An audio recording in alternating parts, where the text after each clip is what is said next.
Hello, beautiful souls. This is Vanessa Donaldson. Welcome back to Your Life Beyond the Military. And today we are diving into the faith-based side of the military. People always ask for years, how did I survive 22 years as a Marine Corps spouse when my husband was active duty?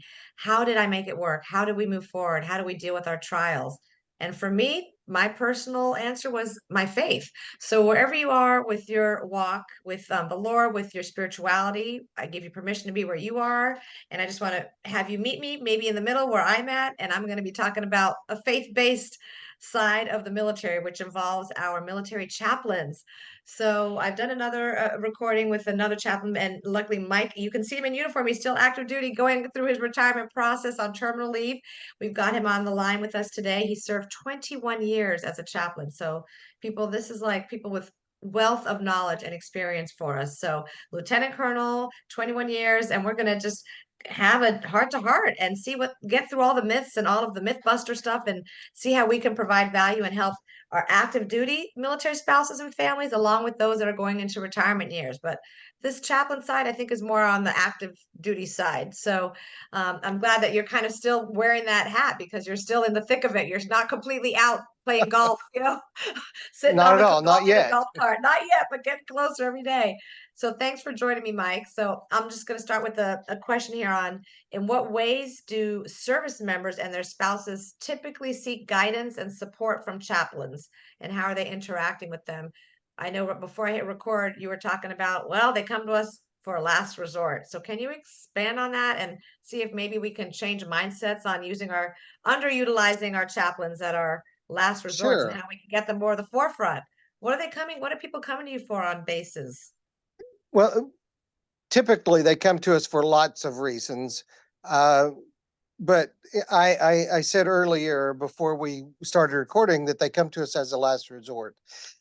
Sometimes when they're in the thick of their marital issues, some of it may be domestic violence, some of it may be, it could be a financial issue that's causing them problems. It's just, various and sundry issues.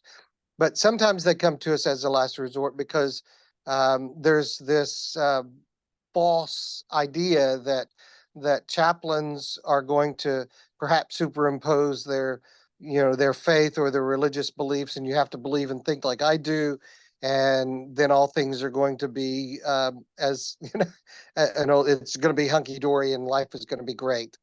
And that's not necessarily true. Sometimes um, we make decisions, and every decision that we make has, they have repercussions. So if you're in the midst of perhaps a domestic violence issue, and you may be in trouble with command over this, and you've been separated, by the command, all that kind of stuff, you still have to go through those steps. But the chaplain should not be the last resort. In my opinion, the chaplain should probably be the first resort because many of us are older. Many of us have kind of stepped through those kinds of things. While I've been 21 years as a chaplain, I was enlisted first. So I served with Special Operations, Fifth Special Forces Group, in the 82nd, and so I've been where they are. I've had to dig latrines out in the middle of, East Africa and all these kinds of things. And I've come home, and Sarah, my wife, is ready to say, "Hey, I'm done. I cannot live this life. You've been gone 45 days, and look at all that's happened." And that, those things kind of happen. But as chaplains, we carry with us all kinds of, not just certifications. We can train you in this, we can train you in that, we can do this, but we come with life experiences. And Mm. so chaplains should be the first or second resort. And like truly, my door is open to anyone who walks through.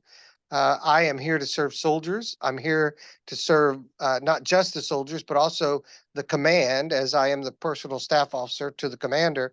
I'm not part of the chain of command, but I work and serve them as well if they have issues.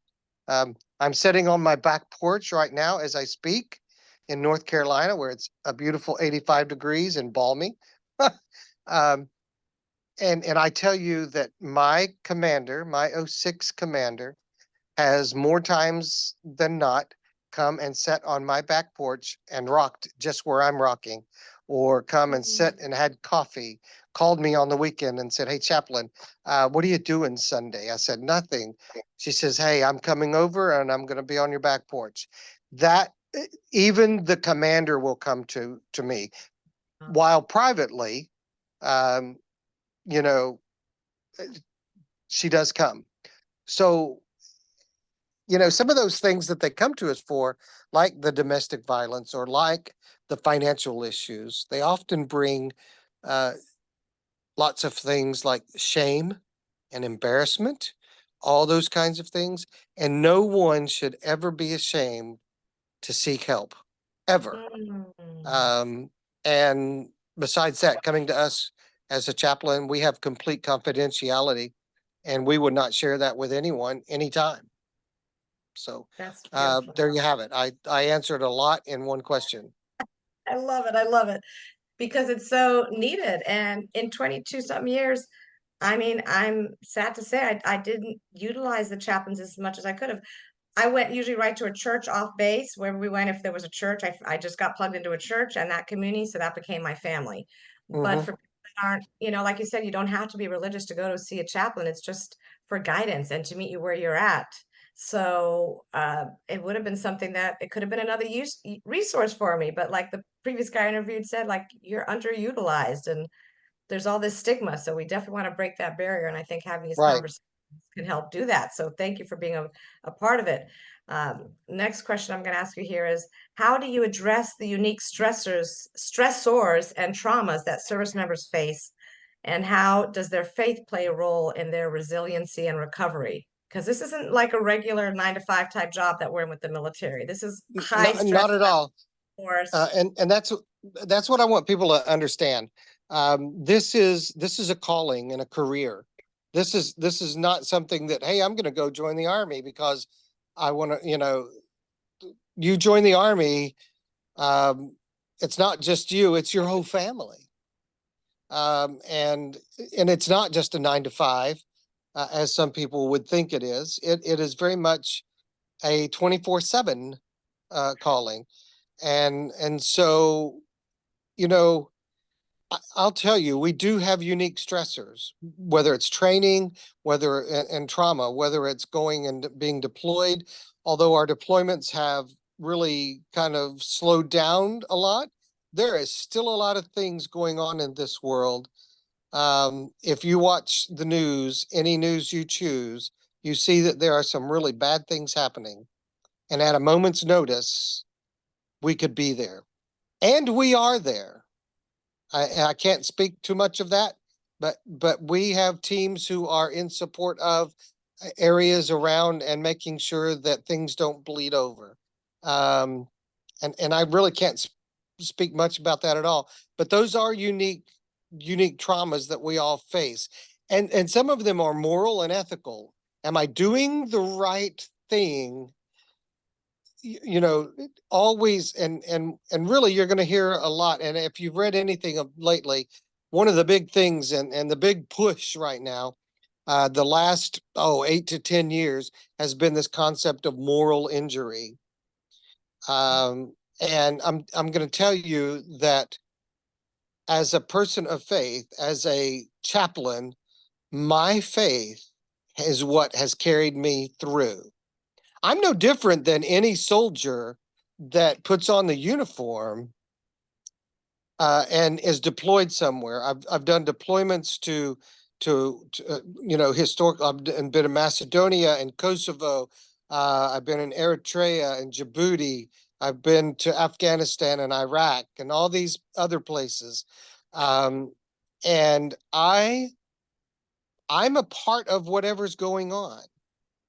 I may not be carrying a weapon, so I have the stressors just like they do, as one who's separated from family, as one who is worried about whether the washer and dryer is going to quit while I'm gone. It will. Uh, The garage door too will the go off. garage doors, I'm sorry, That's normal. you're going to have to call somebody. I tell Sarah, I'm leaving to go somewhere. Let's make sure all the appliances are working right. Or we have somebody set to mow the grass. You know, cutting an acre and a half is not necessarily her idea of fun. And so all those kinds of things, just like everyone else. But my faith has made me more resilient. And the things that I have gone through and had to go through. I mean, let's, you know, you want to talk about trauma. Lost, you know, I was a part of uh, the what they called the surge in Iraq in 06, 08, where we lost many soldiers. I did, and I was a part of at least 16 memorials while I was there, and showing and having to be in the morgue. I may be a little. I'm sorry. I may be a, It's a raw. It's bit. raw and real. It's raw and real, and I want you to understand. But it was my faith and the faith, and I had some commanders and command sergeant majors, command sergeants major. Let me correct that. Command sergeants majors who their faith carried them through. Very strong Catholic individuals, very, and they leaned on those things. Um, and I don't know if you realize, but a lot. Um, remember the old movie We Were Soldiers, Mm-hmm. depicting Hal Moore, who became General Hal Moore, Lieutenant General Hal Moore. Um, um, from Vietnam, and and he wrote a little book. It's a tiny little book about his spirituality and how it carried him through those tumultuous years in Vietnam and other places. I have a copy of that myself. Um, Wow. and so that's what carries you through, whatever your faith may be. Mine happens to be Christian, you know, and so I'm whatever it is. You need to have hope and something bigger and larger than yourself. Mm. Those traumas from deployments. You know, there are other traumas. There's loss. Like right now, I'll be honest. Sarah and I are after. You know, I'm retiring after 28 years of marriage. And so we're in the middle of some major grief. And that can be traumatic if you don't take care of it, you know, if you don't acknowledge that. A lot of soldiers don't do that. They leave the military, they take off the uniform, and they wonder why they're depressed. Well, their whole Mm. identity is gone. So I hope that helps. You Yes. know, and so that's yet another thing that where faith and spirituality um, comes into play with helping people who may be experiencing trauma, who need to be a little more resilient. I can't. I can give you the tools. You know, I can Yeah. tell you. You know, A, B, and C has helped me. I'm an MRT guy, master resiliency trainer. You know, I'm an Right. MRT guy. I can train you in how to help your marriage and all that kind of stuff as well. But unless you use the tools that I Mm. hand to you, it makes no difference. It's sitting in a toolbox, unused. Yes. So, you know, That was kind of that's my kind of next where we are. question. That's where I was kind of leading into my next question. So I was thinking what strategies, but also like what tools do you employ to encourage, just some ideas and examples of tools you're employing to encourage service members and their spouses to engage in either their faith-based practice or just coping behavior, all that Mhm. to move forward and to have peace and balance rather than stress and anxiety. What kind of like Right. a few tools? I mean, I, I'm a life I'm coach, so I'm into breath work and meditation and with scripture and that kind of right. And I'm a believer in you know, being centered, you know, Mhm. balanced. Um, um, I I have led folks and taught individuals in what is called Lectio Divina, in Sounds Latin. centering. Yes, and it's very big in the Catholic Church. Although I come from my family comes from Northern Ireland, so we're historically Irish Catholics. Right. So I kind of lean in that way a little bit. And so Lectio Divina is a way of centering prayer, or Mhm. you focus it, and it is you focus on a scripture. Yes. And this prayer, there's a whole, you can Google it, Lectio Divina. It's Oh, Lectio. absolutely, Yes. There's a phone app. I have my yeah, Lectio 365. I wasn't putting it together, but it has a yeah, morning devotional with beautiful meditation music in the background and then an evening one for going to sleep. yes, That's yes, Lectio. Yeah. yes. So you can do that, and it's wonderful. Yes. There's all kinds of things out there to help you do that. And I also, when I recognize soldiers are dealing with, let's say, chronic depression or things like that, um, I don't, and I recognize that it's a behavioral health issue. I refer them, and we work as a holistic team to Mm. to help this soldier get through whatever's going on. A great story, a success story. I had a young soldier come to me with no names. I will not give any names whatsoever. I had this young specialist E4 come to me and was having issues with alcohol abuse. But the Mhm. and coupled with that was depression. Coupled with that was not taking care of her family as a single mother. Coupled with that was the possibility of getting into trouble, you know? So we said, we set up a program, myself and my clinical social worker, and we worked with this soldier and got her to refer herself to behavioral health and to the substance and alcohol program. It's called SUDC, SUDDC, SUDC, uh, and and she is a success story and has now PCSed from us and is living elsewhere, and actually just called me the other day to congratulate me on my upcoming retirement, checking on me. So I Beautiful. will. It's wonderful. So we approach things as a holistic team, and I love my social workers. We have two of them that work with us, as well as our other chaplains. But my goodness, referrals, the centering kind of prayer. Even we have some folks in our, and I I didn't lead them, but we have this thing called H2F. It's Okay. holistic health, uh, and we're a part of one. We are one of the pillars of our H2F program. So as a part of that, I brought in a yoga instructor, Yeah, you weren't and leading that one, maybe. No.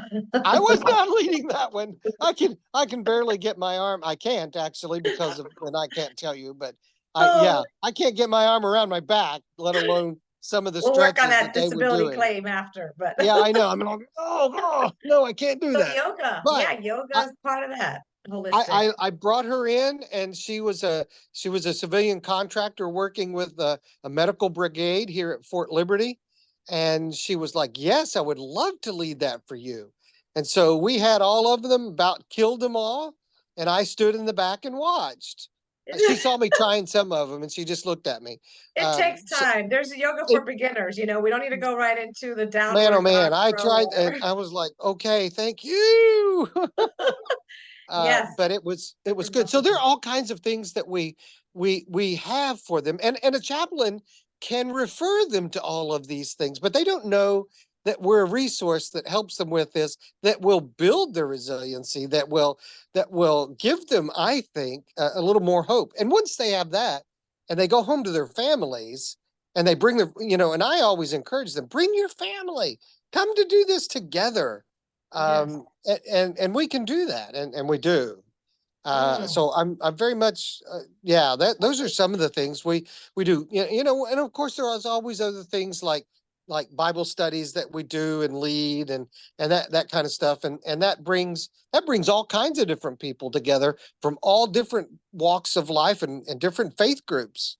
I am not afraid to have people of different faith groups in my Bible studies because I Mhm. think that it brings different aspects, but it also challenges those other younger Christians who may be going, well, how come he or she believes that, and I believe this and this and this and this. I'm like, well, let's talk about this. Let's have them share their background and how they became a Mormon, perhaps, or some other something Mhm. different than what you are. So I Yeah. encourage that kind of stuff. I believe in trying to approach this in a holistic way. But then when they want to talk to me about my faith individually, that's when I can go and talk to them. I've been a Christian for all these years. I was enlisted as a staff sergeant E6, working in 5th Special Forces Group, and felt a call to ministry and knew that I had to get out. And here I am now as a lieutenant colonel, getting ready to retire. Oh, And I let wow. him know that God is good. Mhm. And as long as we're faithful, my goodness, my career has been phenomenal. Yeah. Sometimes So things and exceed expectations. I'm leaving on my terms.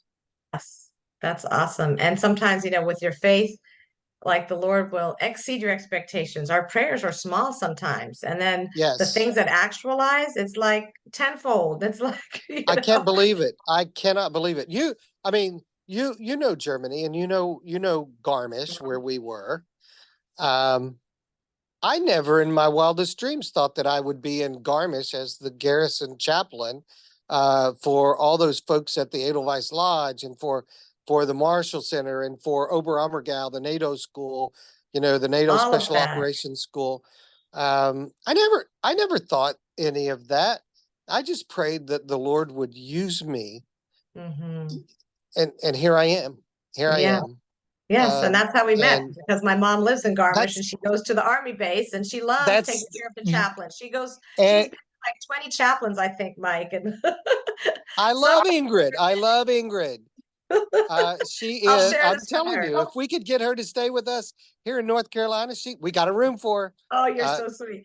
We passed Mike's place with the van when my mom was doing van life with us. She likes to go meet her chaplains that are back in the US. She says, can we swing by North Carolina or something? Like, yeah, that's between Florida and Maryland or DC where you're flying out, and we Yeah, can make it happen.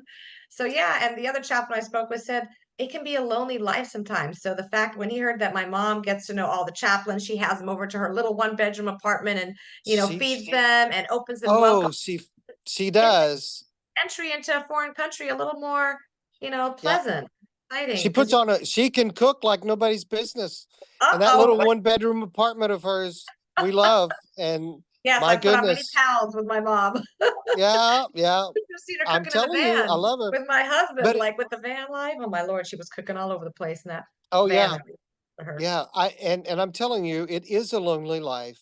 And when someone enters your life, like we had, I'm going to tell you this. I had my retirement ceremony. You want to talk about resiliency and hope and all that kind of stuff. And what we had over 50 people come from out of state and out of town to be at my retirement ceremony.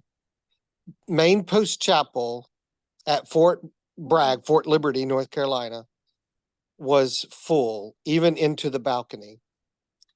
Um, that That's tells legacy. me that God is so gracious to us, and every life that we touched or came across, we take a little piece of them with us.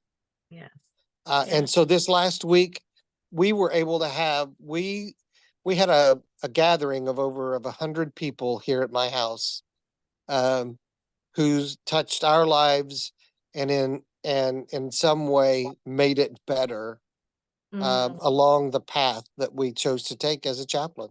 mm, That's beautiful. that's what that's what gives me resilience. I love it. I'm adding one more tool here because I'm a part of a Christian coaching WhatsApp group. We're there for support and resources, and it's called Breath as Prayer. And I'm really into breath work. It doesn't show up very much, but Yes, yes, I mean, it's like a tree with the lungs on here, and doesn't. There you can there see it it's is. like There it lungs is.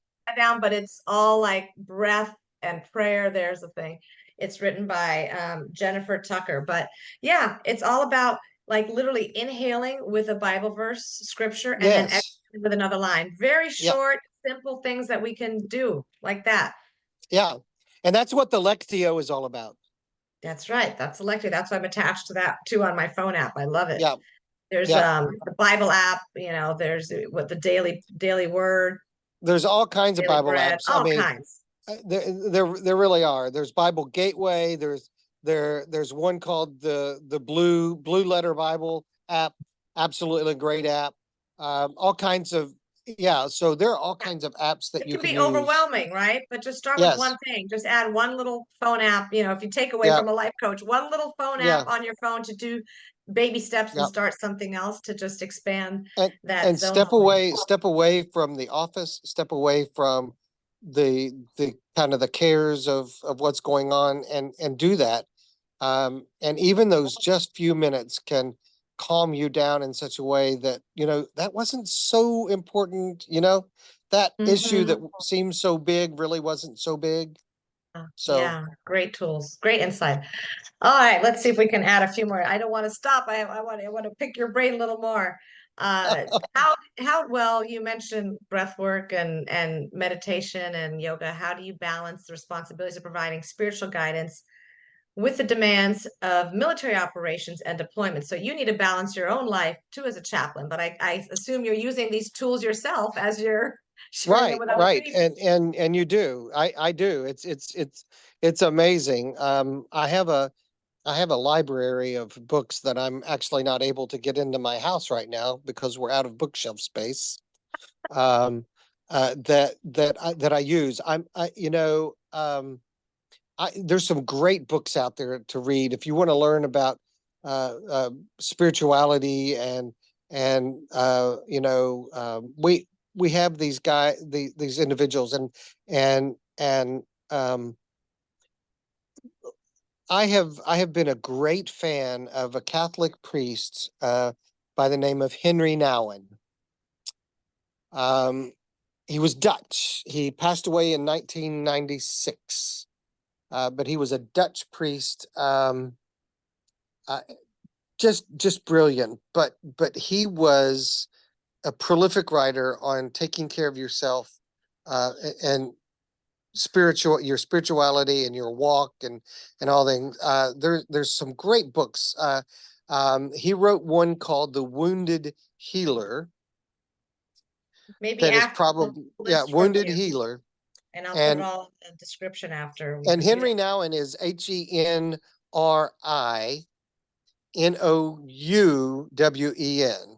I'll get it from you after. We'll get it all up Yeah, there in the description. absolutely fantastic. He's got so many great books out there. And another one, and these are all kind of dead priests. But Lovely, Mike. you, Thomas Merton. Merton was a Trappist monk in Bardstown, Kentucky, which was just actually down the road from where I'm from. Um, and he 7 Story Mountain. Other people, writers that have bring great insight in things like C.S. Lewis and all these giants. You can find good literature anywhere, but you want to be careful. You want to be really careful because there are some folks out there who could be what I consider to be charlatans. Uh, and follow me, and it's not about me as the individual. It's about if you're a Christian, following Christ and the writings in Scripture and things like that. That's what that's about, and that's what the guys that I've just said, they really focus on that, the Yes. Scripture. And so there's some really really great books out there that kind of help you along the way. So And I would yeah. add, if you're not much of a reader, just being out in nature, like you came home and Oh my said, I'm sitting goodness. in the quietness of my backyard. We do the Yeah. van life particularly for that, to get off grid, Yeah. to get out of that distraction of the maddening world and the news and all the electronic stuff and just be and sit in silence in nature. It's the quickest way to Oh, get it. a state of awe. It's amazing. And I do that. I mean, Yes. I have the space to do it. I can come out here in the mornings and sit, have my Mm-hmm. coffee if I want to, and just kind of listen. And that's what I'm listening to right now. The birds are going crazy, and so Yes. it's nice. It's really nice. And Fishing, I'm rocking back and hunting. forth. You're rocking. Yeah, that's a soothing thing. Hunting, Yep. fishing, my husband, Yep. that's his therapy out of the military, just catching a fish, hunting, the fish tying, the Yep. lures, knots, all that. And Yep. we're in Florida, but our home, when we are in I call it our FOB, our forward operating base, there are a lot of birds around, and we've built a kind of a fruit garden. My husband's really got a good green thumb, and we've got all kinds of fruit trees in the yard, and Yep. just we go away, we come Even back, stuff is yeah. grown. I But mean, the you bird talk about that, but even gardening itself is just gardening is huge. is great thing. Grafting. I just pulled two zucchini squash yesterday that were ready to go.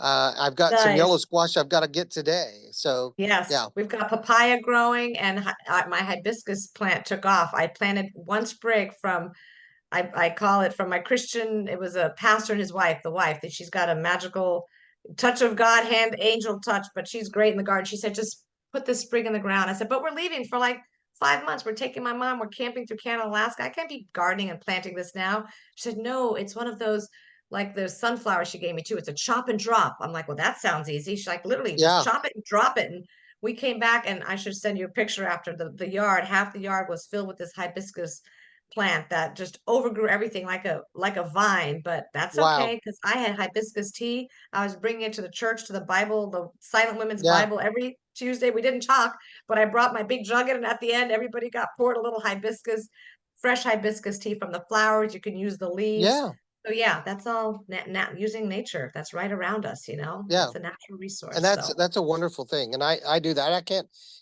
truly, I've always loved, that's my time.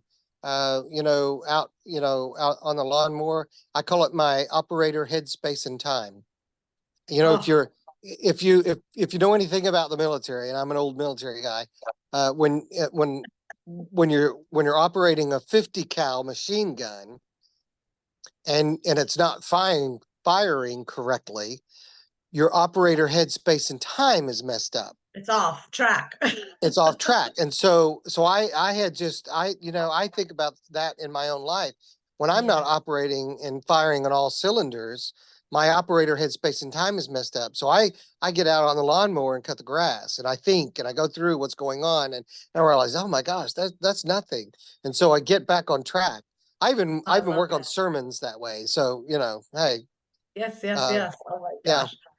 Let's try squeeze in one more before I let you get on to your pups and your wife here. So can Yeah, you because share? we have to go in here in a minute. I have to go actually pick one up from the vet.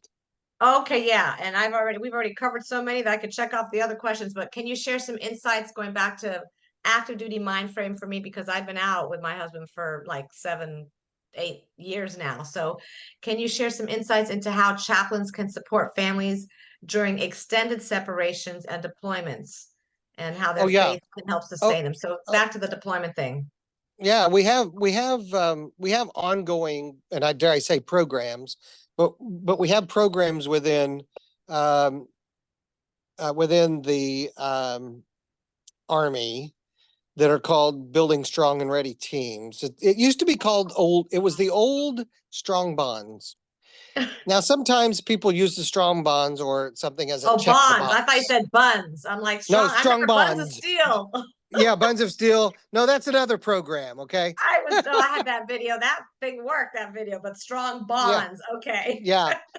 But we now call it Building Strong and Ready Teams. And basically, you know, it's program, and they're ongoing programs. It shouldn't be used just during deployment. These are things that we kind of get away for a weekend retreat, or we do a 1 day retreat, I did one. Um, and we partnered with our one of the programs here on the post with MWR, Morale, Welfare, and Recreation, and we were able to we were able to go to the trap and skeet range. So Yes. I took a bunch of soldiers, single soldiers, took them, and we went out shooting for the day. Um, I shot and of course with this titanium shoulder, it tore me up. And I came back bruised and everything else. But we were able to shoot for the day, and then I took them back. We had lunch together, and then we did. Um, we we talked about relationships. We talked about the military. How do they navigate relationships within the military? How do you if you're looking for a significant other, what are you looking for in that individual? We talked about that. It was a very open discussion, and I gave them some tips. That's kind of what we do, and then you have follow up, and that's where we fall short, Mm. because I believe that the Army, um, the day gets too long, and sometimes our follow up with our soldiers and their families is not too good, and It's the so last step but that we're gets so put on the back yeah, we'll burner. get to them later. We'll get to them later. But we have to have follow up if we want to know whether anything we've said to these individuals is going to significantly change their lives, or the way they think, or the way they look at life, or coming from a faith-based perspective, have we helped them in any way in their journey? And so it is all about the follow-up. Mm. And chaplains need to do that well. I remember when I was deployed at one time, um, the individuals, they came um, at least twice a month, every other week. They would be at my house, knocking on my door, taking Sarah out to dinner, and it was the Catholic priest and the deputy installation chaplain and another chaplain within the division. So those three would take Sarah out to dinner along with their families, um, to include her. Those are the kinds of things that we need to do. It doesn't have to be something big and a great big program that you spend lots of money on. It's individual ministry, reaching out and touching those individuals as their spouse or significant other is deployed for 9 months or however long. And those deployments are still going on, as we have people. It's no secret, we have people in Poland and things like that. And so as those deployments continue, we need to continue reaching out, supporting our families like that. Whether it's a program built in, or whether it's just a phone call where you pick up and you check on someone because you know that they've had a bad day. Yes, be those eyes and ears, especially if you're Yeah. in a Christian walk. We're supposed to be the ears, the eyes, the hands, We the are feet. supposed to be the hands and feet of Christ. Right, And let right. me tell you, that's exactly what we need to be doing, is putting those hands and arms around people, loving on them, letting them know that we care for them. Perhaps even in the name of the Lord. I bless you. I ask that the Lord would look out for you and and I pray for that for my soldiers every day, that God's Hmm. grace and mercy would surround them. Mm, Um, that's and beautiful. and so that's really what we're supposed to do. Yeah. And it reminds me back when we were active duty and we were in Texas, we were not on a base. Sometimes we were on bases, sometimes I duty, or for overseas, we're not on a base. We're just with the general Right, population. It's different. right. But these neighbors around our home just surrounded me and covered me when my husband was gone. I had women texting because I was working full time. I had one kid in like a daycare, one in first or second grade, maybe first grade, and they would text like, "Hey, casserole drive by," So I didn't have to go and bring the kids and sit and be part of their family. That's all.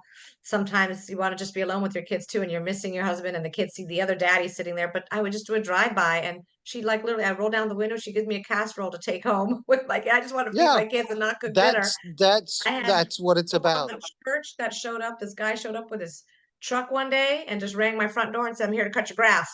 And he was from the church. I never saw him, didn't know him.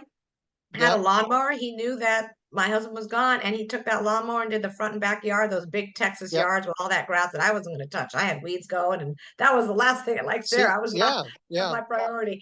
And he did that. And people had like a little babysit coupon book for me if I needed to yeah. run out for like the list went on, but people showed up and people do stuff like that, It, and it that's what keeps you it is, going. It's a yeah, and community. that's what we do. We take care of each other. I mean, I know of local churches who who once a month, when we were at Fort Campbell, they would or once a quarter, they would have hey, bring your car to such and such a station. We're going to have an oil change day. Wow, oil And they change day. would That's they a would good. do all of this for them, for the spouses, and it was absolutely amazing, absolutely fantastic. So now, not all Well, churches do that, not all no. congregations are, but when they know there's a need, I'm sure they would they would Yes. reach out to help. So be open. Be open to finding a chaplain, whether you're going to use them for individual basis, whether you want them as a resource, as him or her. Be just open to, having that open door concept, and don't shut it yet, because you never know what's on the other side Please, of the well, door, right? exactly, and that's what if anything that we get Take from away. this conversation is this: we are a great resource and can point you in the right direction, and can as if I may use a little Greek for just a minute, we could become like the parakaleo, the Holy Spirit, the paraclete, the parakaleo, and come alongside and journey with you. And Hmm. that's what we're supposed to do. And Amen that's to what I'm that. called to do. Yeah, and you can see it. You can see it all over your face, the energy. I've met you in person. So yeah, these chaplains I'm talking to, they are walking the walk and they're talking the talk all together. So thank you so much, Mike, for joining us. Oh, You were literally coming back from checkout retirement stuff, still yeah, driving. Like, yeah, I'm just doing, I'm like, yeah. I know, I I'm remember that season. yeah, So I'm kind of there, and now I need to go pick up my dog who was at the vet all day having surgery. So, yes. So I know yes. you've been a resource to me. And if I have spouses and people in my world that want to talk to a chaplain, but maybe not where they're They living, can offered, you can point them in my direction. point them in I'm your on the East direction. Coast and certainly would be glad Do to you have a help anywhere. website or no website East yet set Coast. up? I'm in North Carolina. No, but I mean, do you have a website set up for yourself I or no, don't Mike? yet. Well, I have I'll a just pass Facebook your phone page, but number. that's about it. Okay, so I can pass your number. And then Yeah, for myself, I'm resetwithvanessa.com. That's where you can reach me. So we're going to put, maybe I'll get back with Mike and he can add all those nice resources, some stuff like that. We can put that in the sure. description of the YouTube so people can tap into that. So hopefully we brought you all some value. This has been an amazing conversation. Congratulations on your retirement. We'll keep in touch. I'll Thank let my you. mom know Thank we you. spoke and I'll share this with her. Please And do. until we pass the Carolinas again, I hope we see you in person again one Yeah. day. Hey, listen, Mike, we have a much larger driveway. You can come and park in it and have a great time. thank you. Thank you so much, Mike. All right, we'll see you. Bye bye.